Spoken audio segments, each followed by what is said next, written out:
सभी को जय श्री कृष्ण। आज परम पावन पवित्र महीना फागुन का महीना चल रहा है और फागुन के महीने में पूर्णिमा तिथि विशेष महत्व रखता है। इसी दिन देवताओं की होली मनाई जाती है। सभी देवताओं पर काशी, मथुरा, वृंदावन में होली खेला जाता है और इसके जस्ट दूसरे दिन जब देवता होली खेल लेते हैं तब सारे जगत सभी लोग होली का त्योहार मनाते हैं। तो इस पावन पूर्णिमा के अवसर पर आइए हम सब कथा श्रवण करते हैं। बोलिए लक्ष्मी नारायण भगवान की जय, बोलिए शंकर भगवान की जय। एक कथा के अनुसार दीति पुत्र हिरण्यकश्यप के पुत्र विष्णु भक्त प्रहलाद की कथा है। दीति के दो पुत्र और एक पुत्री थी, हिरण्याक्ष, हिरण्यकशिपु एवं सिंहिका। हिरण्याक्ष का वध 12 अवतार लेकर पृथ्वी की रक्षा के लिए विष्णु भगवान ने, जिसके कारण नारायण रूपी विष्णु से हिरण्यकशिपु उन्हें अपना शत्रु मानकर वैर भाव रखता था। एक बार जब हिरण्यकशिपु तपस्या करने लगा तो उसके राज पर देवराज इंद्र ने आक्रमण कर दिया और उस पर अपना अधिकार कर लिया। उस समय हिरण्यकशिपु की पत्नी कयाधु गर्भवती थी। देवराज इंद्र ने यह सोचकर कि जब कयाधु ही नहीं रहेगी तो उसकी संतान कहाँ से होगी, उसका वध करना चाहा। उसी समय नारद मुनि ने देवराज इंद्र को रोकते हुए कहा, जिसे तुम अपना शत्रु समझ रहे हो वह नारायण का सबसे प्रिय भक्त होगा। यह कहकर वह कयाधु को अपने साथ अपने आश्रम ले गए। अब कयाधु के गर्भ में पल रहे पुत्र ने गर्भ से ही नारायण का जप निरंतर शुरू सुनने के कारण जब जन्म लिया तो नारद जी के ही आश्रम में पल कर बड़ा हुआ। जब वह 5 वर्ष के थे तभी से उनके पिता हिरण्यकशिपु अपनी तपस्या पूर्ण कर ब्रह्मा जी से वरदान प्राप्त कर अपने ही राज्य में जब आए तो उन्होंने कयाधु को वहां न पाकर जब पता लगाया तो ज्ञात हुआ कि वह नारद मुनि के आश्रम में है। वह नारद मुनि का आभार प्रकट करके अपने पुत्र प्रहलाद और पत्नी को लेकर अपने राज्य वापिस आए। शिक्षा के लिए प्रहलाद को दैत्य गुरु शुक्राचार्य के पास भेजा गया। वहां पर सभी को हिरण्यकशिपु की ही भगवान मानने को शिक्षा दी जाती थी, किंतु इसके विपरीत प्रहलाद अपने सभी साथियों को नारायण भगवान ही मानने के लिए कहता था। नारायण मंत्र जप करने के लिए भी बताता था। शुक्राचार्य ने उसकी शिकायत दैत्यराज हिरण्यकशिपु से कर दी। वह दिन फाल्गुन मास के शुक्ल पक्ष की अष्टमी तिथि थी। हिरण्यकशिपु ने अपने पुत्र को बहुत समझाने का प्रयास किया, किंतु प्रहलाद ने अपने पिता को भगवान के रूप में नहीं मानते हुए नारायण को ही अपना सर्वशक्तिमान माना और नारायण के मंत्र का जप करता रहा। यह देखकर हिरण्यकशिपु को बहुत क्रोध आया और उसने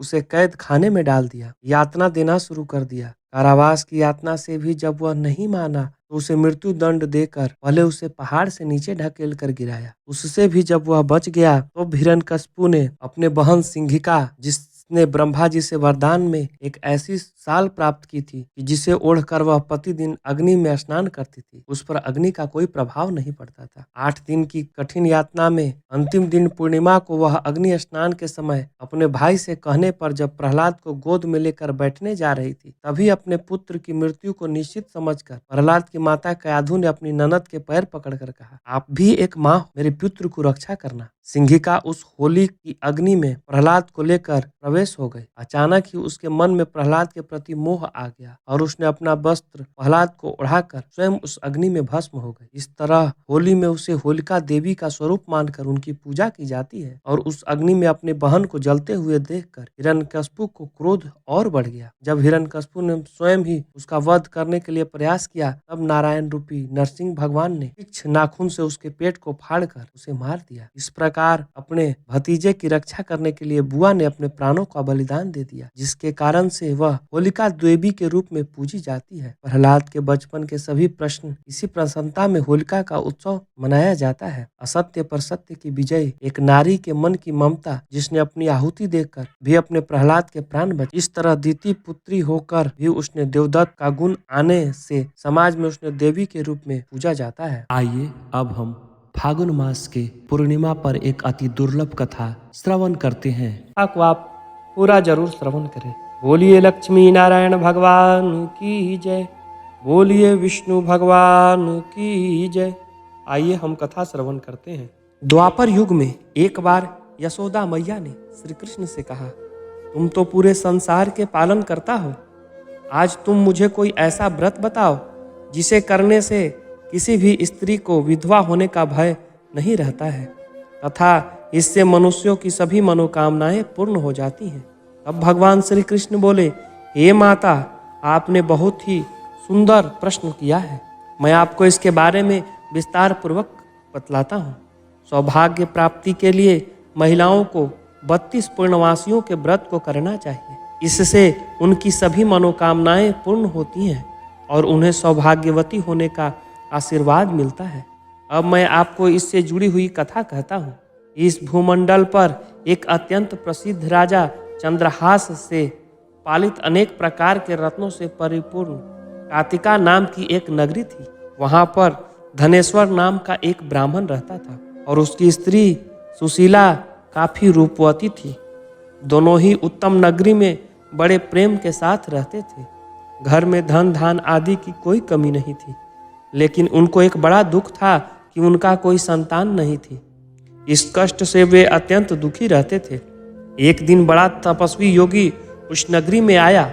वह योगी उस ब्राह्मण के घर को छोड़कर अन्य सब ग्रहों से भिक्षा मांगकर भोजन किया करता था, लेकिन रूपवती से वह भिक्षा नहीं लिया करता था। एक समय वह किसी अन्य घर से भिक्षा लेकर गंगा किनारे जाकर प्रेम पूर्वक भोजन कर रहा था। तभी धनेश्वर ने योगी को देखा और अपनी भिक्षा के अनादर से दुखी होकर योगी से बोला, हे महात्मा, आप सब घरों से भिक्षा लेते हैं, परंतु मेरे घर की भिक्षा कभी भी नहीं लेते हैं, इसका क्या कारण है? तब योगी ने कहा, निसंतान के घर की भिक्षा पतितों के अन्न के तुल्य होता है, और जो पतित का अन्न खाता है वह भी पतित हो जाता है। क्योंकि तुम निसंतान हो अतः पतित हो जाने के भय से मैं तुम्हारे घर का भिक्षा नहीं लेता हूँ। धनेश्वर यह बात सुनकर अपने मन में बहुत दुखी हुआ और हाथ जोड़कर योगी के पैरों पर गिर पड़ा। अंतर भाव से कहने लगा, हे महाराज, यदि ऐसा है तो आप मुझे पुत्र प्राप्ति का कोई उपाय बतलाइए। आप तो सर्वज्ञ हैं, मुझ पर अवश्य ही कृपा कीजिएगा। धन की मेरे घर में कोई कमी नहीं है, परंतु पुत्र न होने के कारण मैं काफ़ी दुखी हूँ। आप मेरे इस दुख का हरण करें, आप समर्थवान हैं प्रभु। यह सुनकर योगी कहने लगे, हे ब्राह्मण, तुम चंडी देवी की आराधना करो। घर आकर उसने अपनी स्त्री से सारा वृतांत कहा और स्वयं तप के नियम वन में चला गया। वन में जाकर उसने चंडी देवी की उपासना की, उपवास किया।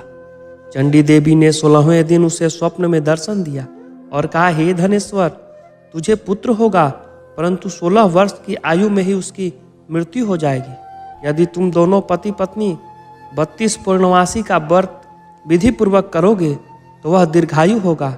जितनी तुम्हारी समर्थ हो उतने आटे के दिए बनाकर शिव जी की पूजा करना और पूर्णवासी का व्रत रखना। प्रातः काल होने पर इस स्थान के समीप ही तुम्हें एक आम का वृक्ष दिखाई देगा। उस पर चढ़कर एक फल तोड़कर शीघ्र अपने घर चले जाना और अपनी स्त्री को वृतांत कहना। जब वह श्री शंकर जी का ध्यान करके उस फल को खाएगी, तब भगवान शंकर की कृपा से वह गर्भवती हो जाएगी। जब वह ब्राह्मण प्रातःकाल उठा तो उसने उस स्थान के पास ही एक आम का वृक्ष देखा, जिस पर एक आम का फल लगा हुआ था। उस ब्राह्मण ने उस आम के वृक्ष पर चढ़कर उस फल को तोड़ने का प्रयास किया, परंतु कई बार प्रयत्न करने पर भी वह वृक्ष पर न चढ़ पाया। तब उस ब्राह्मण को बड़ी चिंता हुई। तब वह विघ्न विनाशक श्री गणेश जी का वंदन करने लगा और बोला, हे दयानिधे, अपने भक्त के विघ्न को नाश करके मंगल कार्य को करने वाले, दुष्टों का नाश करने वाले, रिद्धि सिद्धि को देने वाले, आप मुझ पर कृपया करके इतना बल दे दें कि मैं अपने मनोरथ को पूर्ण कर सकूं। इस पर गणेश जी की प्रार्थना करने पर उनकी कृपा से धनेश्वर वृक्ष पर चढ़ गया और अति सुंदर आम का फल देखा। उसने विचार किया कि जो वरदान से फल मिला था वह यह है और कोई फल नहीं दिखाई देता। उस धनेश्वर ब्राह्मण ने जल्दी से उस फल को तोड़कर अपनी स्त्री को लाकर दिया और उसकी स्त्री ने अपने पति के कथना अनुसार उस फल को खा लिया। इसके पश्चात वह गर्भवती हो गई। देवी जी की असीम अनुकंपा से एक अत्यंत सुंदर पुत्र की प्राप्ति हुई, जिसका नाम देवी दास रखा। माता पिता के हर्ष और शोक के साथ वह बालक शुक्ल पक्ष के चंद्रमा की भांति बढ़ने लगा। भवानी की कृपा से वह बालक बहुत ही सुंदर और सुशील, पढ़ने में काफी निपुण हो गया। चंडी देवी की आज्ञा के अनुसार उसके माता पिता ने 32 पूर्णमासी का व्रत रखना प्रारंभ कर दिया, जिससे उनका पुत्र दीर्घायु हो जाए। 16वां वर्ष लगते ही देवीदास के माता पिता को बड़ी चिंता हो गई कि कहीं उसका पुत्र इस वर्ष मृत्यु न हो जाए। इसीलिए उसने अपने मन में विचार किया कि यदि यह दुर्घटना उनके सामने हो गई तो वह कैसे सहन कर सकेंगे। उन्होंने देवीदास के मामा को बुलाया और कहा कि हमारी इच्छा है कि ये देवीदास 1 वर्ष तक काशी में जाकर विद्या अध्ययन करें और हम उनको अकेला भी नहीं छोड़ना चाहते हैं, इसीलिए साथ में तुम चले जाओ और 1 वर्ष के पश्चात इसको वापस लौटा लाना। सब प्रबंध करके उनके माता पिता ने काशी जाने के लिए देवीदास को एक घोड़े पर बैठाकर उसके मामा को उसके साथ विदा कर दिया। धनेश्वर ने अपनी पत्नी के साथ अपने पुत्र का मंगल कामना तथा दीर्घायु के लिए भगवती दुर्गा की आराधना और पूर्णमासी का व्रत करना आरंभ कर दिया। इस प्रकार उन्हें 32 पूर्णिमा का व्रत पूरा किया। कुछ समय के पश्चात एक दिन वह दोनों मामा और भांजा मार्ग में रात्रि बिताने के लिए किसी गांव में ठहरे हुए थे। उसी दिन उस गांव में एक ब्राह्मण की अत्यंत सुंदरी, सुशीला, विदुषी और गुणवती कन्या का विवाह होने वाला था। जिस धर्मशाला के अंदर वर और उसकी बारात ठहरी हुई थी, उसी धर्मशाला में देवीदास और उसके मामा भी ठहरे हुए थे। संयोगवश कन्या को तेल आदि चढ़ाकर मंडप आदि का कृत किया जा रहा था, लेकिन लग्न के समय वर को धनुर्वात, एक वायु रोग जिसमें शरीर धनुष की तरह झुक कर टेढ़ा हो जाता है, वह हो गया। इस कारण वर के पिता ने अपने कुटुंबियों से परामर्श करके निश्चय किया, यह देवीदास मेरे पुत्र जैसा ही सुंदर है, इसके साथ ही लग्न करा देता हूँ, बाद में विवाह के अन्य कार्य में मेरे लड़के के साथ हो जाएगा। यह सोचकर उन्होंने देवीदास के मामा से जाकर बोला कि तुम थोड़ी देर के लिए अपने भांजे को हमें दे दो, जिससे विवाह लग्न के सारे कृत्य सुचारू रूप से हो सके। तब उसके मामा कहने लगे कि जो कुछ भी कन्यादान के समय वर को मिले हमें सब दे दिया जाए, तो मेरा भांजा इस बारात का दूल्हा बन जाएगा। यह बात वर के पिता ने स्वीकार कर ली और उसने अपने भांजे को वर बनने के लिए भेज दिया।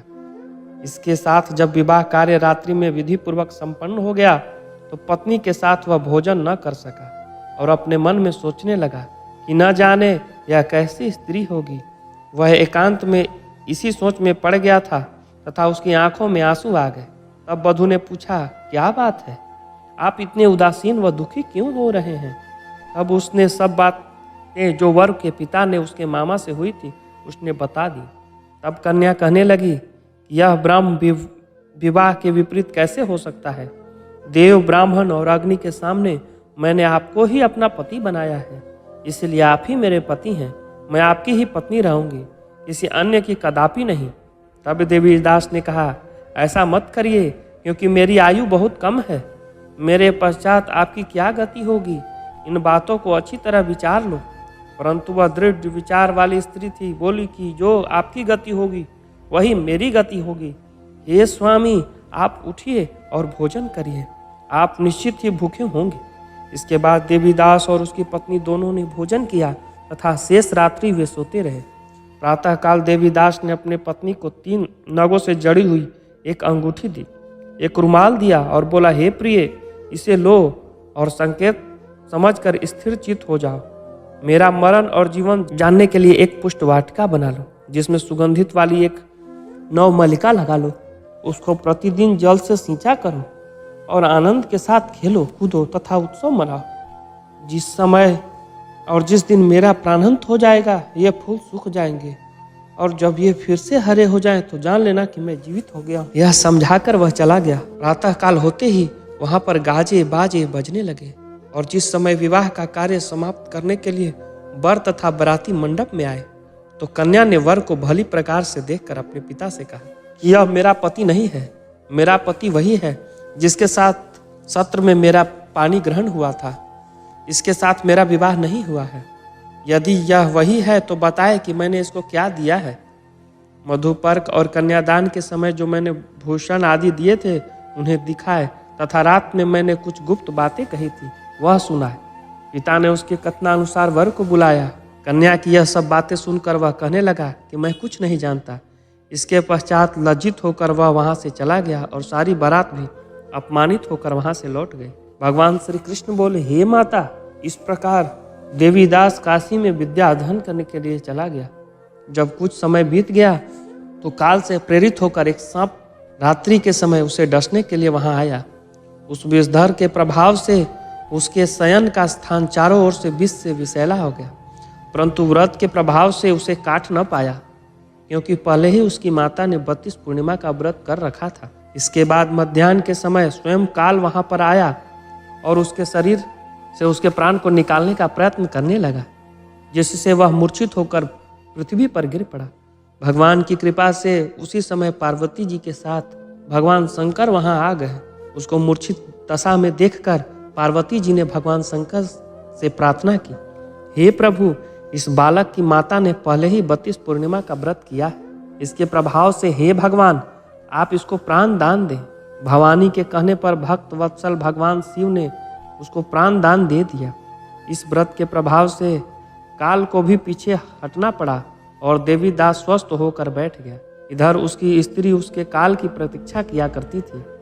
जब उसने देखा कि पुष्प वाटिका में पत्र पुष्प कुछ भी नहीं रहे तो उसको अत्यंत आश्चर्य हुआ और वह जैसे जैसे हरी भरी हो गई वह जान गई कि वह जीवित हो गए हैं। यह देखकर वह बहुत प्रसन्न मन से अपने पिता से कहने लगे, पिताजी, मेरे पति जीवित हैं, आप उनको ढूंढना शुरू करें।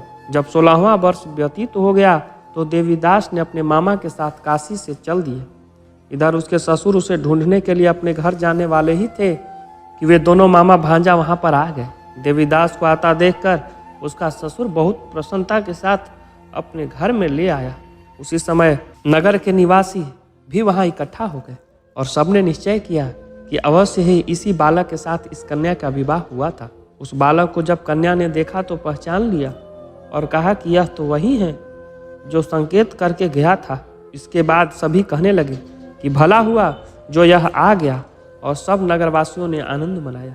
श्री कृष्ण कहने लगे, इस प्रकार धनेश्वर 32 पूर्णिमाओं के व्रत के प्रभाव से पुत्रवान हो गया। जो स्त्रियां इस व्रत को करती हैं वे जन्म जन्मांतर के वैधवों का दुख नहीं भोगती हैं और सदैव सौभाग्यवती रहती हैं। यह मेरा वचन है, इसमें कोई संदेह नहीं है। यह व्रत पुत्र पौत्र को देने वाला तथा संपूर्ण मनोकामनाओं को पूर्ण करने वाला है। 32 पूर्णिमाओं के व्रत करने से व्रती की सभी इच्छाएं भगवान शिव जी जरूर पूर्ण करते हैं। इस प्रकार फागुन मास कथा संपूर्ण हुआ। पूर्णिमा व्रत कथा समाप्त होने के बाद हमें भगवान सत्यनारायण की कथा जरूर सुननी चाहिए। तो आइए हम भगवान सत्यनारायण का कथा श्रवण करते हैं। बोलिए सत्यनारायण भगवान की जय, बोलिए विष्णु भगवान की जय। एक समय की बात है, नैमिषारण्य तीर्थ में सौनकादिक 88,000 ऋषियों ने सूत जी से पूछा, हे प्रभु, इस कलयुग में वेद विद्या रहित मनुष्यों को प्रभु भक्ति किस प्रकार मिल सकती है? उनके उद्धार कैसे होगा? हे मुनि श्रेष्ठ, कोई ऐसा तप बतलाइए जिससे थोड़े समय में ही पुण्य मिले और मनवांछित फल भी मिल जाए। इस प्रकार की कथा सुनने की हम इच्छा रखते हैं। सर्वशास्त्र के ज्ञाता सूत जी बोले, हे वैष्णव में पूज्य, आप सभी ने प्राणियों के हित की बात पूछी है, इसीलिए मैं एक श्रेष्ठ व्रत आप लोगों को बतलाऊंगा, जिसे नारद जी ने लक्ष्मी नारायण जी से पूछा था और लक्ष्मीपति ने मुनि श्रेष्ठ नारद जी से कहा था। आप सब इसे ध्यान पूर्वक श्रवण करें। एक समय की बात है, योगी राज नारद जी ने संसार के हित की इच्छा लिए अनेकों लोकों में भ्रमण करते हुए मृत्यु लोक में आ पहुंचे। यहाँ उन्होंने अनेक योनियों में उत्पन्न सभी मनुष्यों को अपने कर्म द्वारा अनेकों दुखों से पीड़ित देखा। उनका दुख देख नारद जी सोचने लगे कि ऐसा यत्न किया जाए जिससे करने से निश्चित रूप से मानव के दुखों का अंत हो जाए। इसी विचार पर मनन करते हुए वह विष्णु लोक में गए। वहां वह देवों के इस नारायण की स्तुति करने लगे, जिनके हाथों में शंख चक्र गदा पद्म थे और गले में वनमाला पहने हुए थे। स्तुति करते हुए नारद जी बोले, हे भगवान, आप अत्यंत शक्ति से संपन्न हैं, मन तथा वाणी भी आपको नहीं पा सकती है। आप आदि मध्य तथा अंत नहीं, आपका आदि मध्य तथा अंत नहीं है। निर्गुण स्वरूप सृष्टि के कारण भक्तों के दुख को दूर करने वाले हैं। आपको मेरा नमस्कार है। नारद जी की स्तुति सुन विष्णु भगवान बोले, हे मुनि श्रेष्ठ, आपके मन में क्या है? आप किस काम के लिए पधारे हैं? निसंकोच होके हमसे कहें। इस पर नारद मुनि बोले कि मृत्यु लोकों में अनेक योनियों में जन्मे मनुष्य अपने कर्म के द्वारा अनेकों दुख से दुखी हो रहे हैं। हे नाथ, आप मुझ पर दया रखते हैं तो बतलाइए कि वो मनुष्य थोड़े प्रयास से ही अपने दुखों से कैसे छुटकारा पा सकते हैं। श्री हरि बोले, हे नारद, मनुष्यों की भलाई के लिए तुमने बड़ी उत्तम बात पूछी है, जिसके करने से मनुष्य मोह से छूट जाता है, वह मैं कहता हूँ, उसे श्रवण करो। स्वर्गलोक व मृत्युलोक दोनों में दुर्लभ उत्तम व्रत है जो पुण्य देने वाला है। आज प्रेमवश होकर मैं तुमसे कहता हूँ, श्री सत्यनारायण भगवान का यह व्रत अच्छी तरह विधान पूर्वक करके मनुष्य तुरंत ही यहाँ सुख भोग करके मरणोपरांत मोक्ष को पाता है। श्री हरि वचन सुनकर नारद जी बोले, उस व्रत का क्या फल है, उसका क्या विधान है, यह व्रत किसने किया है, इस व्रत को किस दिन करना चाहिए, सभी विस्तार पूर्वक बतलाएं। नारद जी की बात सुनकर श्री हरि बोले, दुख व शोक को दूर करने वाला, यह सभी स्थानों पर विजय दिलाने वाला है। मानव को भक्ति व श्रद्धा के साथ शाम को श्री सत्यनारायण भगवान का पूजा धर्म प्रायण होकर ब्राह्मण व बंधुओं के साथ करनी चाहिए।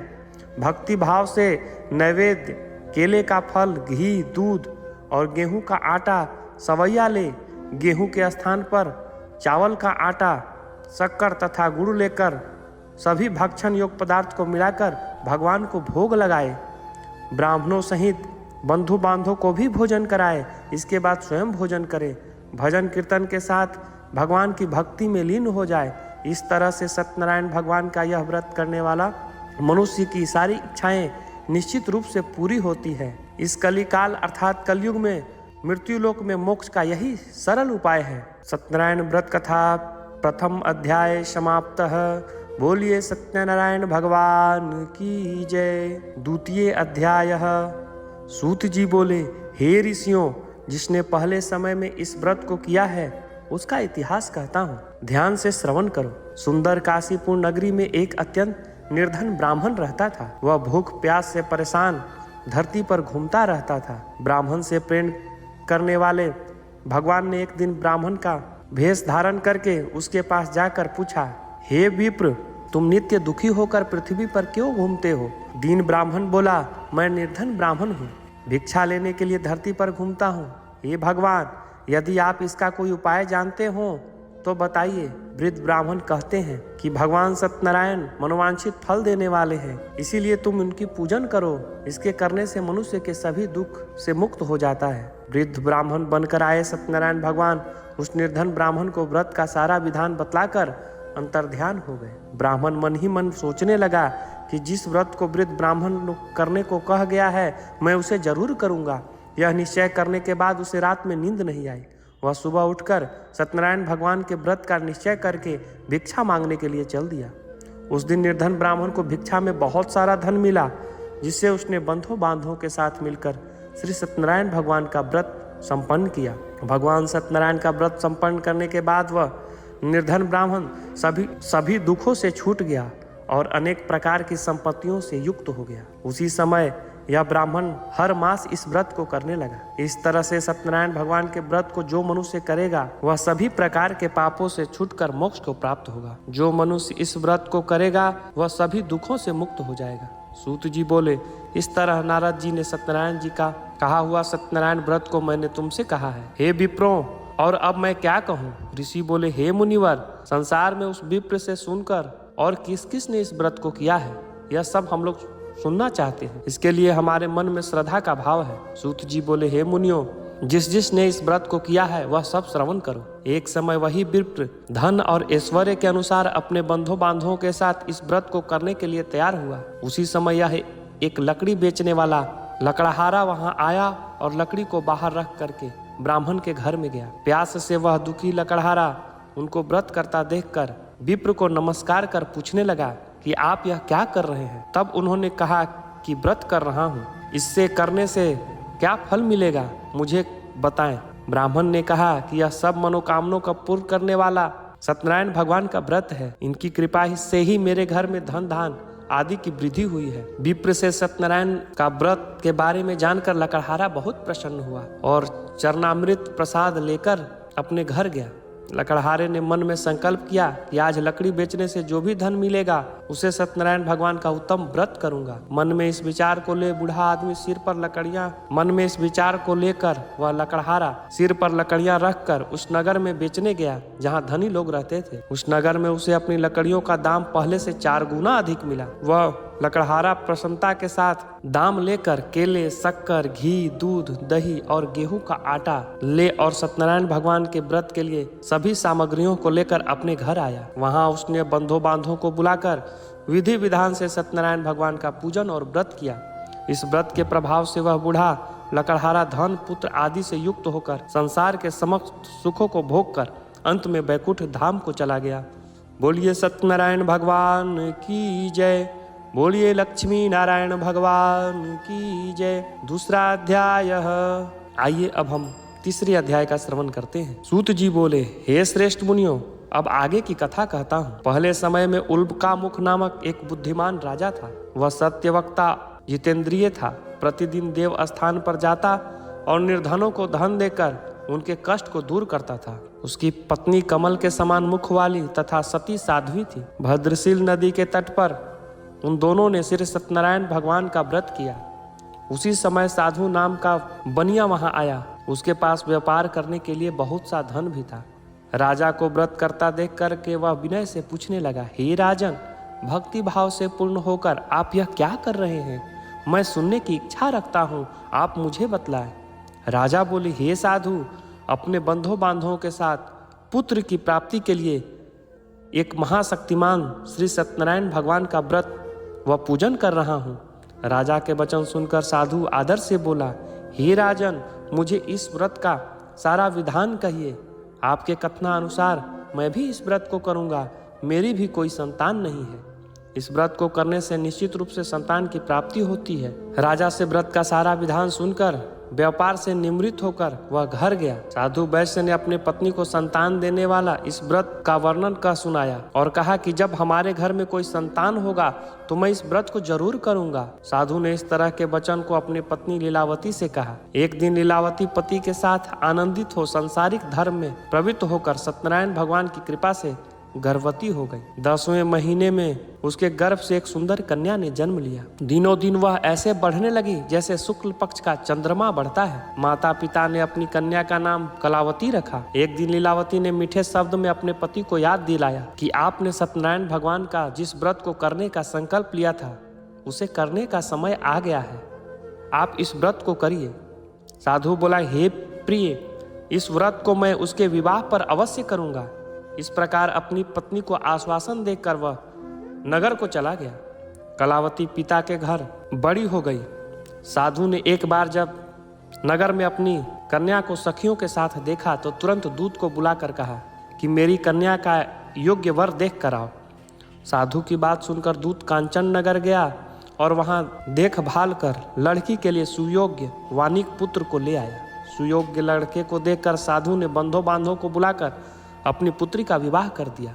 लेकिन दुर्भाग्य की बात यह कि साधु ने अभी भी सत्यनारायण भगवान का व्रत नहीं किया। इस पर भगवान क्रोधित हो गए और श्राप दिया कि साधु अत्यधिक दुख को प्राप्त करे। अपने कार्य में कुशल साधु बनिया जमाई को लेकर समुद्र के पास स्थित होकर रत्नसारपुर नगर में गया। वहां जाकर दामाद ससुर दोनों मिलकर चंद्रकेतु राजा के नगर में व्यापार करने लगे। एक दिन भगवान सत्यनारायण की माया से एक चोर राजा का धन चुरा कर भाग रहा था। उसने राजा के सिपाहियों को अपना पीछा करते हुए देख चुराया हुआ धन को वहां रख दिया जहां साधु अपने जमाई के साथ ठहरा हुआ था। राजा के सिपाही ने साधु और वैश्यों के पास राजा का धन पड़ा देखकर तो वह ससुर और जमाई दोनों को बांधकर प्रसन्नता के साथ राजा के पास ले गए और कहा कि उन दोनों चोर को हम पकड़ लाए हैं, आप आगे की आज्ञा दें। राजा की आज्ञा से उन दोनों को कठिन कारावास में डाल दिया गया और उनका सारा धन भी छीन लिया गया। श्री सत्यनारायण भगवान के श्राप से साधु की पत्नी भी बहुत दुखी हुई। घर में जो धन रखा था उसे चोर चुरा ले गए। शारीरिक तथा मानसिक पीड़ा व भूख प्यास से अति दुखी हो अन्य की चिंता में कलावती के ब्राह्मण के घर गई।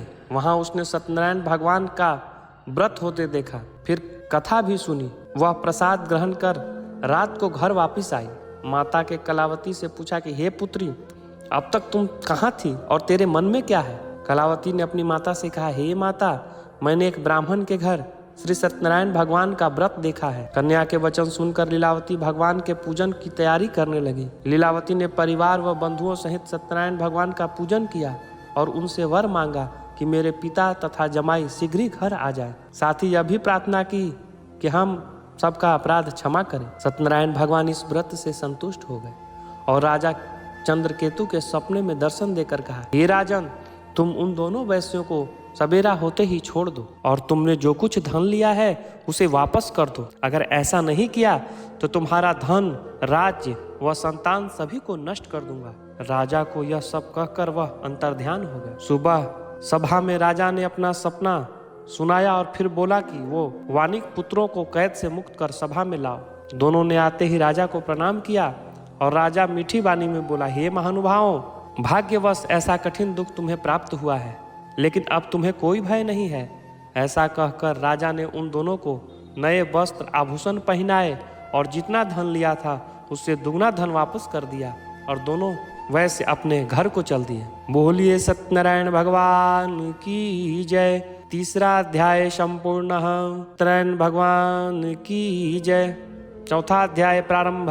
सूत जी बोले, वैश्य ने मंगलाचरण कर अपनी यात्रा प्रारंभ की और अपने नगर की ओर चल दिए। उनके थोड़े दूर जाने पर एक दंडी वेशधारी सत्यनारायण भगवान ने उनसे पूछा, हे साधु, तेरी नाव में क्या है? दंडी वेशधारी श्री सत्यनारायण भगवान ने उनसे पूछा, हे साधु, तेरे नाव में क्या है? अभिमानी हंसता हुआ बोला, हे दंडी, आप क्यों पूछते हो? क्या धन लेने की इच्छा है?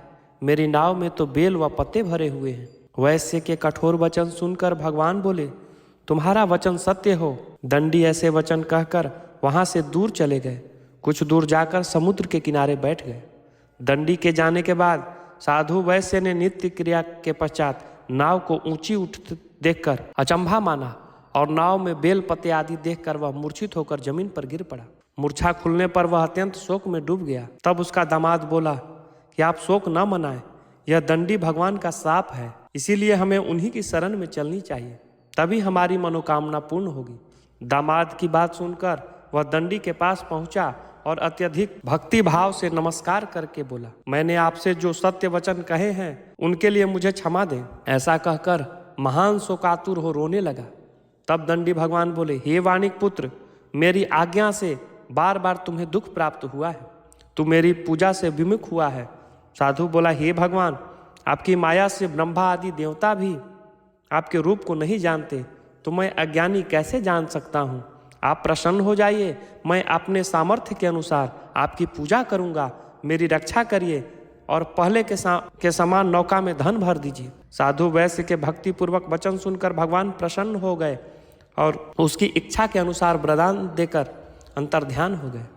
ससुर जमाई जब नाव पर आए तो नाव को धन से भरा हुआ देखा। फिर वही अपने अन्य साथियों के साथ सत्यनारायण भगवान का पूजन करके अपने नगर को चल दिए। जब नगर के नजदीक पहुंचे तो दूत को घर पर खबर करने के लिए भेज दिया। दूत साधु की पत्नी को प्रणाम कर कहता है कि मालिक अपने दामाद सहित नगर के निकट आ गए हैं। दूत की बात सुनकर साधु की पत्नी लीलावती ने बड़े हर्ष के साथ सत्यनारायण भगवान का पूजन कर अपनी पुत्र कलावती से कहा कि मैं अपने पति के दर्शन को जाती हूँ, तू कार्य पूर्ण करके शीघ्र ही आ जा। माता के ऐसे वचन सुनकर जल्दी से प्रसाद को छोड़कर वह भी अपने पति के पास चली गई। प्रसाद की अवज्ञा के कारण श्री सत्यनारायण भगवान रुष्ट हो गए और नाव सहित उसके पति को जल में डुबो दिया। नौका को डूबा हुआ देखकर वह कन्या पति को ना पाकर वह जमीन पर गिर पड़ी और खड़ाऊ लेकर सती होने के लिए उद्यम हुई। तब नौका को डूबा हुआ और कन्या को सती होता हुआ देखकर साधु दुखी होकर बोला, हे प्रभु, मुझसे तथा मेरे परिवार से जो भूल हुई है उसे क्षमा करें। साधु के दीन वचन सुनकर श्री सत्यनारायण भगवान प्रसन्न हो गए और आकाशवाणी हुई, हे साधु, तेरी कन्या ने मेरे प्रसाद को छोड़कर आई है, इसीलिए उसका पति अदृश्य हो गया है। वह घर जाकर प्रसाद खाकर लौटती है तो उसका पति अवश्य मिलेगा। ऐसी आकाशवाणी सुनकर कलावती घर पहुंचकर प्रसाद खाती है और फिर घर आकर अपने पति के दर्शन करती है। इसके बाद साधु बंधुओं बांधों सहित श्री सत्यनारायण भगवान का विधि विधान से पूजन करता है और इस श्लोक में सुख भोग करके अंत में वैकुंठ को जाता है। चौथा अध्याय संपूर्ण। बोलिए सत्यनारायण भगवान की जय। बोलिए विष्णु भगवान की जय। आइए अब हम 5वें अध्याय का श्रवण करते हैं। सूत जी बोले, हे ऋषियों, और मैं एक कथा सुनाता हूँ, इसे ध्यान पूर्वक श्रवण करो। प्रजापालन में लीन तुंगध्वज नाम का एक राजा था, जिसने भगवान सत्यनारायण का प्रसाद को त्याग कर बहुत ही दुख उठाया। एक बार वन में जाकर वन्य पशुओं को मारकर वह बड़े के पेड़ के नीचे आया। वहां उसने ग्वालों को भक्ति भाव से पूर्ण बंधों बांधों सहित सत्यनारायण भगवान का पूजन करते देखा। अभिमानवश राजा ने उन्हें देखकर भी पूजा स्थल में नहीं गया और ना ही भगवान को नमस्कार किया। ग्वालों ने राजा को प्रसाद दिया, लेकिन उसने वह प्रसाद भी नहीं खाया और प्रसाद को त्याग कर वह अपने नगर को चला। जब वह नगर में पहुंचा तो वहां सब कुछ नहस तहस पाया। उसके सभी पुत्र और राज नष्ट हो गया। तो वह समझ गया कि यह सब भगवान ने ही किया है। वह दोबारा ग्वालों के समीप पहुंचा और विधि पूर्वक पूजा करके प्रसाद खाया तो श्री सत्यनारायण भगवान की कृपा से सब कुछ पहले जैसा हो गया और दीर्घ काल तक सुख भोगने के बाद मरणोपरांत मोक्ष को प्राप्त हुआ। जो मनुष्य इस दुर्लभ व्रत करता है तथा सत्यनारायण भगवान का कथा श्रवण करता है तो भगवान की अनुकंपा से उसे धन्य धान की प्राप्ति होती है। निर्धन यदि व्रत करे तो उसे धन की प्राप्ति होती है। डरा हुआ पुरुष यदि व्रत करे तो वह भय से मुक्त हो जाता है। संतानहीन मनुष्य को संतान का सुख मिलता है और सारे मनोरथ पूर्ण होते हैं और व्यक्ति अंत में वैकुंठ धाम को जाता है। सूत जी बोले, पहले जिसने इस व्रत को किया है उसके दूसरी जन्म का कथा कहता हूँ। वृद्ध सतानंद ब्राह्मण ने सुदामा का जन्म लेकर भगवान कृष्ण की पूजा करके मोक्ष को प्राप्त किया। लकड़हारे ने अगले जन्म में निषाद बनकर भगवान राम की सेवा करके मोक्ष को प्राप्त हुआ। उल्कामुख राजा दशरथ हुए, जो श्री अंगनाथ की पूजा करके बैकुंठ हो गए। साधु नाम का वैश्य मोरध्वज बना, जो अपने पुत्र को आरे से चीरकर मोक्ष को पाया। महाराजा तुंगध्वज स्वयंभव मनु हुए, जो भगवान से भक्ति युक्त कर्म करके मोक्ष को पाए। बोलिए सत्यनारायण भगवान की जय। श्री सत्यनारायण व्रत कथा 5वां अध्याय संपूर्ण। बोलिए सत्यनारायण भगवान की जय।